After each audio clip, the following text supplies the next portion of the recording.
Good afternoon, everyone, and welcome to the webinar, Accessible Ontario, the Year Ahead for School Boards. I'm Frank Kelly, and on behalf of the Council of Ontario Directors of Education and the Ontario Education Services Corporation, I'd like to welcome all of you to this webinar on accessibility.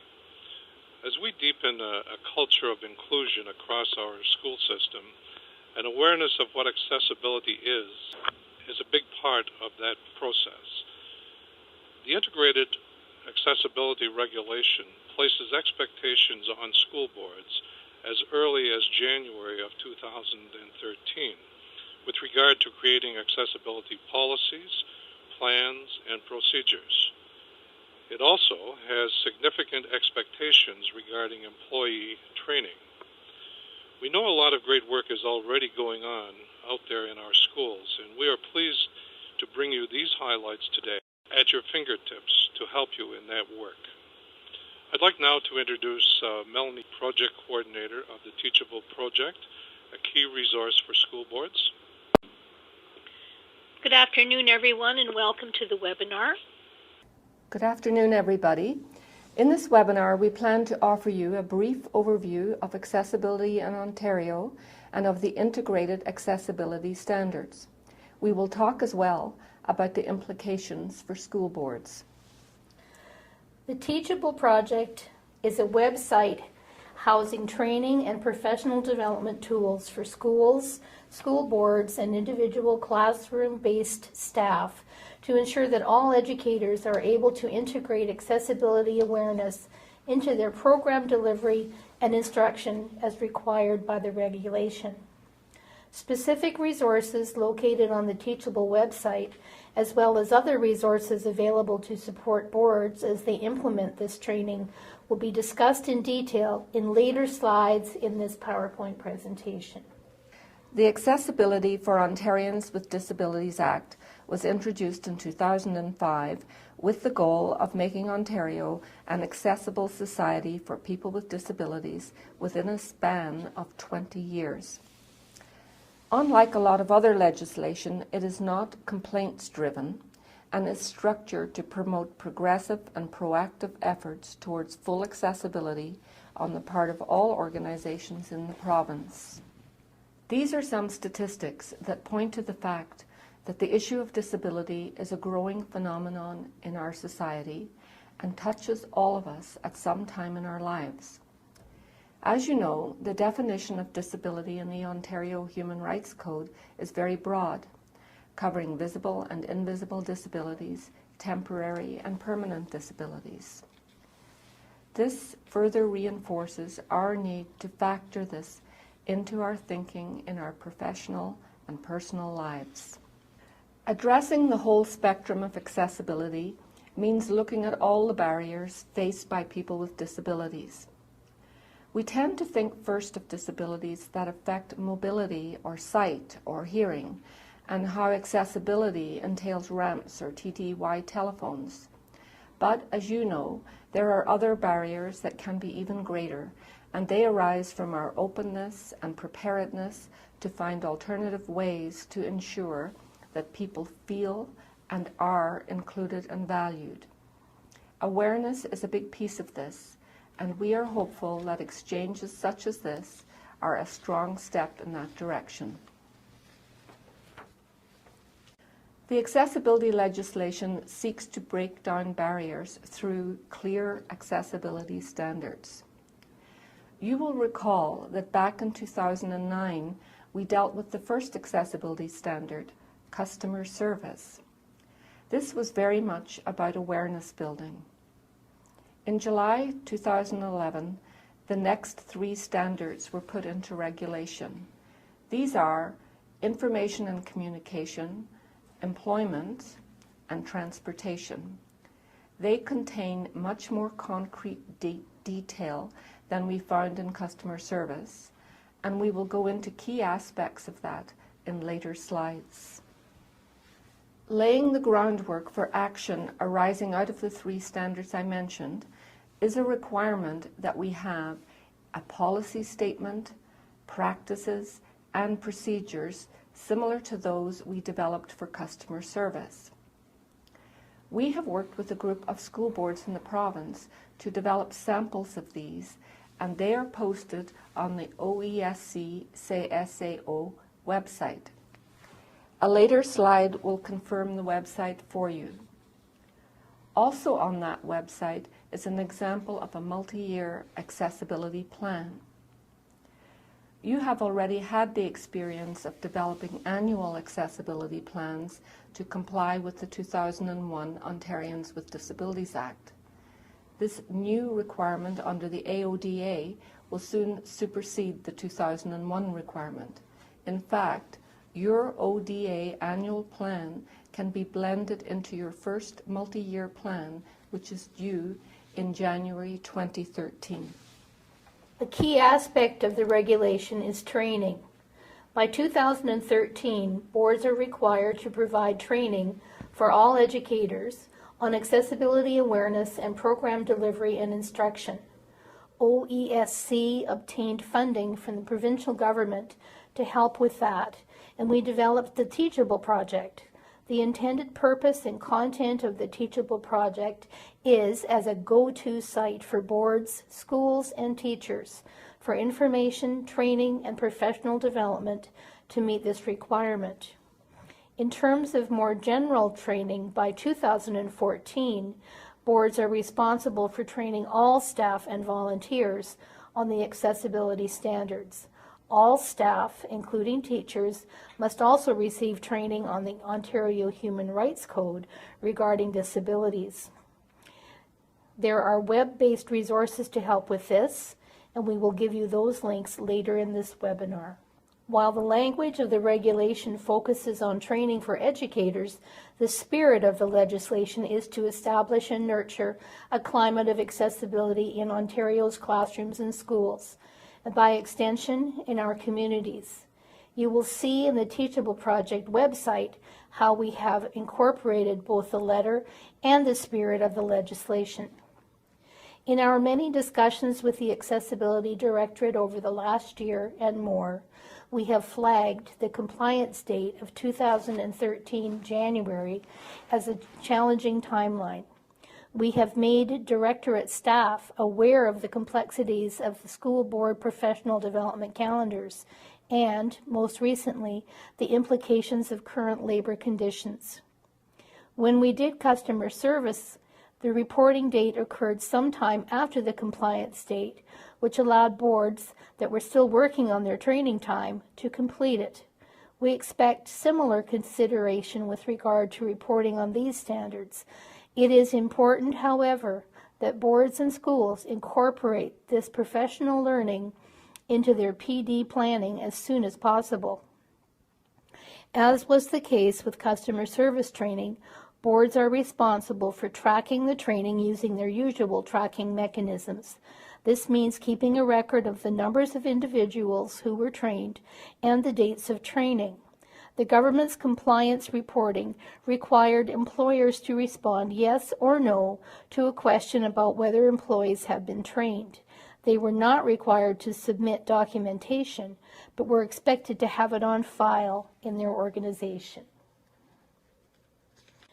The lessons, training, and professional development tools in the Teachable Project were developed by Ontario teachers and other classroom staff representing school boards from across the province. Materials and tools were vetted by an advisory committee with the involvement of all 4 publicly funded school systems, teachers' federations, and education stakeholders.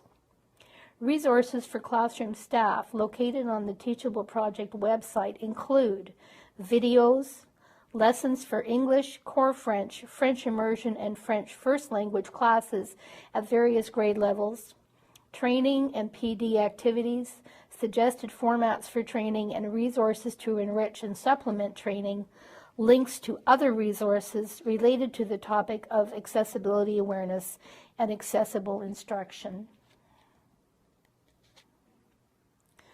We have listed a number of policy initiatives and other sources that informed our work. We believe that you will find the resources and lessons in the Teachable Project reflect your existing board and school improvement goals and other initiatives. Accessibility messages connect the professional development to the content of the lessons. A key feature of the professional development is what we have called accessibility continuums. This is a tool which will assist participants, groups, or individuals to reflect upon their own understandings of barriers to accessibility. The accessibility continuums address virtually every aspect of classroom and school life. The accessibility messages are also the big ideas referenced in the model lessons. All of the lessons are aligned with relevant ministry documents and curricula. Lessons also model subject integration and innovative teaching approaches. Some of the lessons would serve as excellent starting points for discussions about friendship, empathy, bullying, or mental health. We'd like to show you now a brief video clip about the Teachable Project. It will give you an overview of the Teachable website.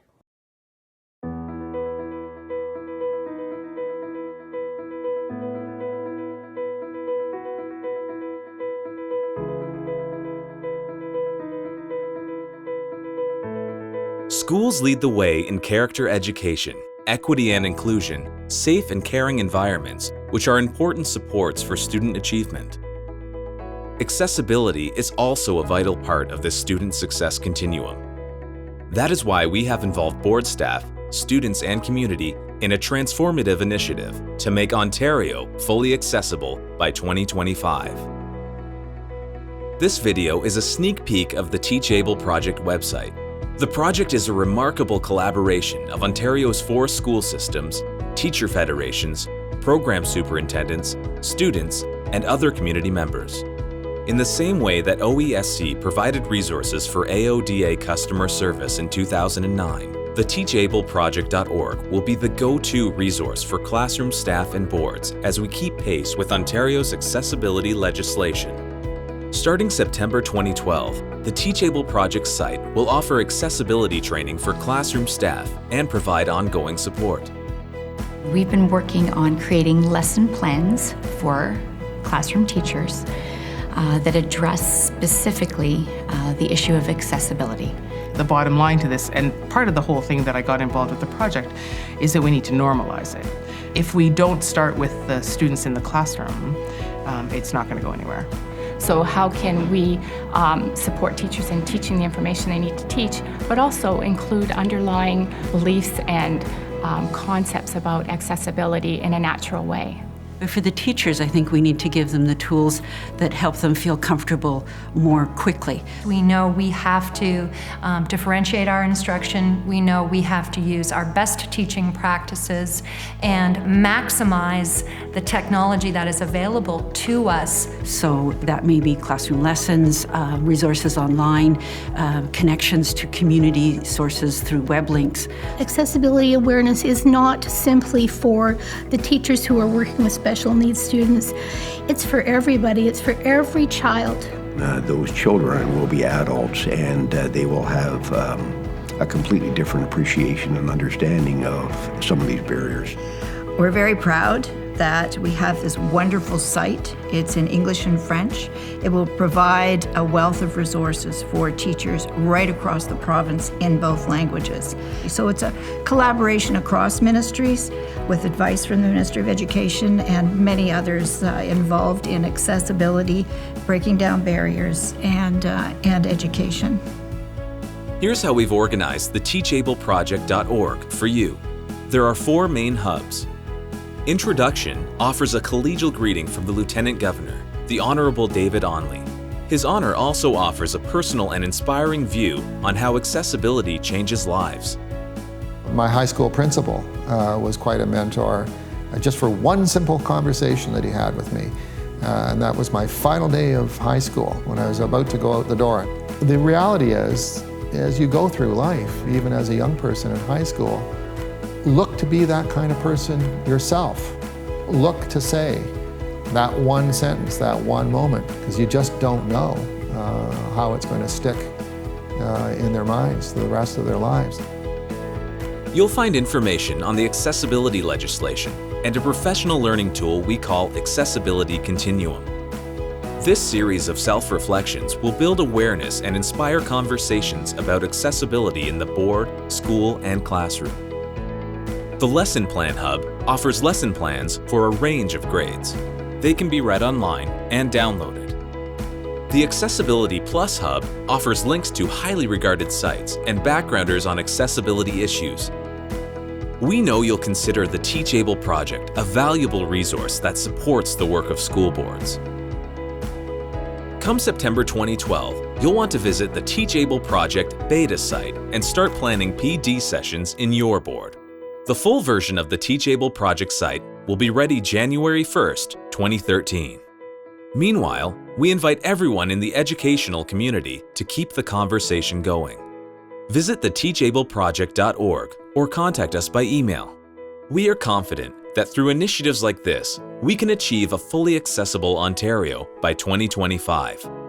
We invite you to use the Teachable project to strengthen the connections between accessibility and student success and build a better place for all Ontarians.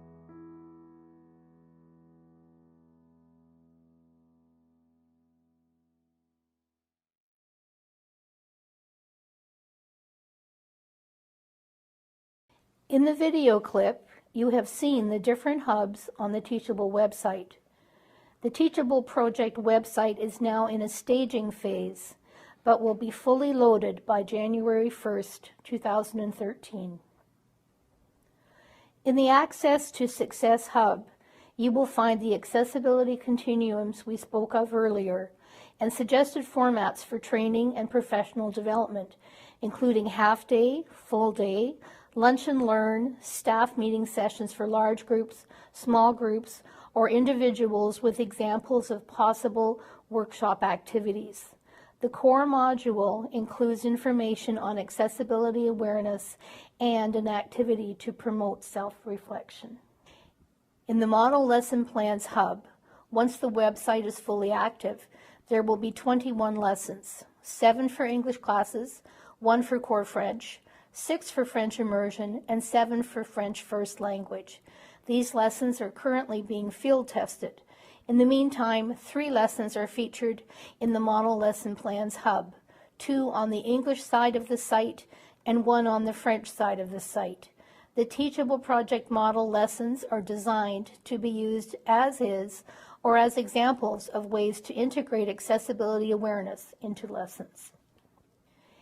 In the Accessibility Plus Hub, you will find a list of resources to support the training and implementation, including web links, community organizations, literature for children and adolescents, books and articles for teachers, parents, and other stakeholders. The full richness of the project will be apparent at the school level when teachers will have the greatest opportunities to develop a deep understanding of accessibility through embedded professional development in collaboration with their colleagues. Please browse the Teachable project website to see other features and tools that may be of interest to you as you continue to develop your implementation and training plans. The compliance date for general training for all staff, volunteers, and others who provide goods and services on behalf of the board is January 2014. The general training is intended to increase the level of awareness about what is required under the accessibility standards, what changes they entail for us in how we provide information, how we plan for offering accessible communications, what is expected for websites, encouraging employment of people with disabilities and making accommodations in the workplace, and accessibility in student transportation. It includes as well awareness of provisions of the Ontario Human Rights Code in relation to people with disabilities. When we were talking about training of classroom staff, we said that boards are responsible for tracking the training, which means keeping a record of the numbers of individuals who were trained and the dates of training. This also applies to keeping records of the general training that has been undertaken. We have noted on the slide 2 websites where there are resources that cover this general training.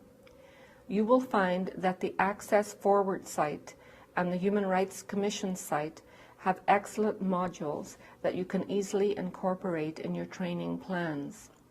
These were developed for the Accessibility Directorate and the Ontario Human Rights Commission by Curriculum Services Canada, who were our partners in developing accessible customer service training.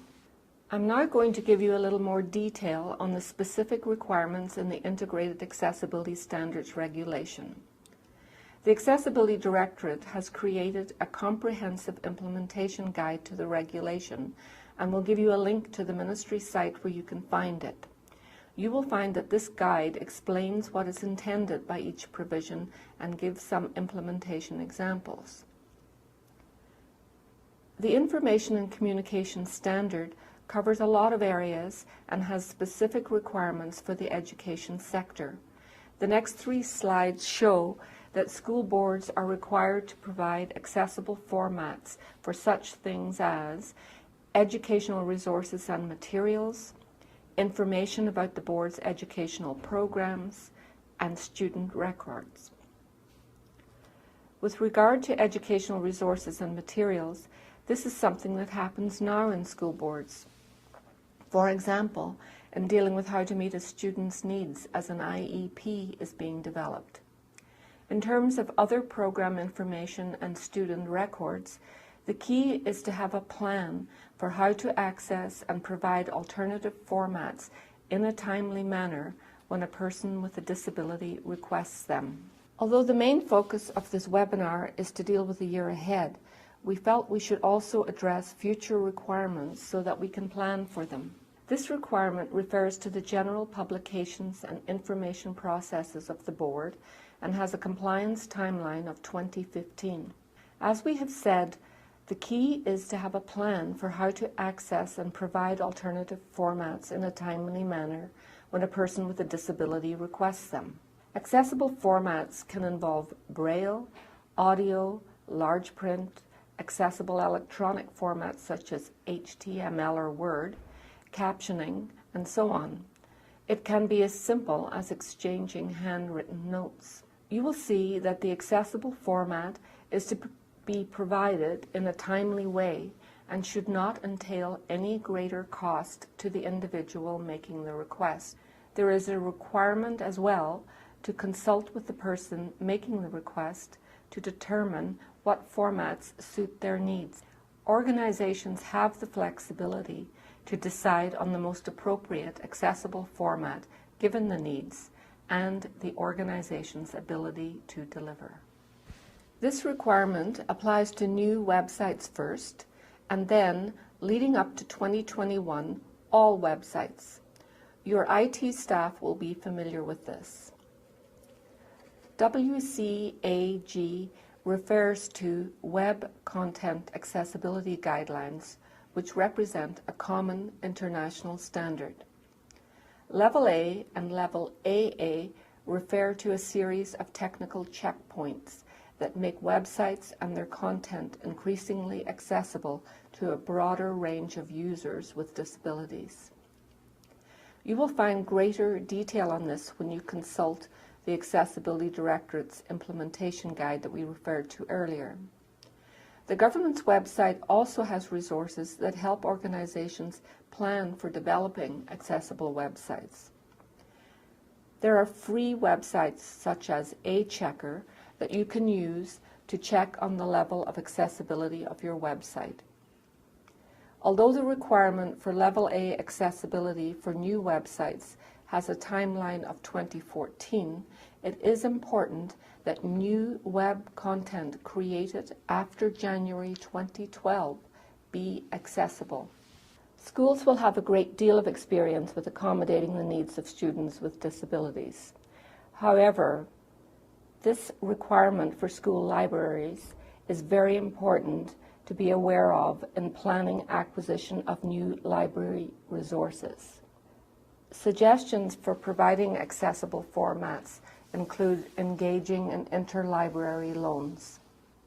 These kinds of obligations apply as well to publishers of educational materials and textbooks, although the compliance deadline for them lags by 1 year. The Ontario Human Rights Code has very clear provisions for accommodating the needs of people with disabilities in employment. Again, school boards have a great deal of experience with this and have been at the forefront of equitable employment practices. By proactively removing barriers across the employment life cycle, employers can help to create workplaces that are accessible not just physically, but in terms of opportunity, and which allow employees to reach their full potential. This is a two-way street and creates a situation where employers can tap into the full richness and potential of their workforce. The details that are found in the regulation with regard to the Accessible Employment Standard are shown on the next two slides and cover such matters as recruitment and selection, for example, how we plan interviews, accessible formats for employees, individual accommodation plans, emergency information, return to work, performance management, career development, and redeployment. Boards will already have many processes in place that cover these issues and will need to review them to see if specific pieces need to be updated. You will see that the compliance date for accessible student transportation is essentially the same as the date on which the integrated accessibility standards were filed. This is recognition of the prevailing practice among school boards where there is a variety of transportation approaches that are engaged to meet the needs of students with disabilities. A new requirement involves the development of individual transportation plans for students with disabilities. The kind of information needed for the individual plan is currently documented by boards in the processes used in planning between special education services staff and transportation consortia. It will be important to consult with parents or guardians as individual plans are developed, and it will be important to ensure that everyone who has a part to play in the arrival, departure, and transfer of the student is clear about their responsibilities. We referred earlier to examples of procedures that are on the oesc-cseo website, and you will find information there related to student transportation. As we mentioned in earlier slides, there are resources that will help organizations with most, if not all, of implementation of this regulation. In terms of policy, procedures, and accessibility plans, there are examples of these on the OESC website. In terms of training, you will find supports, materials, formats, and guidance for the training of classroom staff on the Teachable Project website. For general training of all staff, the Access Forward site and the Human Rights Commission site have excellent modules developed by Curriculum Services Canada that you can easily incorporate in your training plans. Finally, at the link we have given you for the Ministry of Community and Social Services, you will find a host of resources. In particular, there is a comprehensive guide to implementation of the regulation, which we highly recommend. If we have not answered your questions through the information we have presented, we will be pleased to put together a Q&A based on your questions, which can be shared with all participants. Thank you, Melanie. On behalf of CSB, I would like to thank our presenters, Susan Cook and Melanie Tate, and Frank, for their presentation today, as well as all the participants. Please note, as Melanie said, a Q&A sheet with all the questions that were not answered today will be sent out to everyone after this webinar. Thank you and have a great day.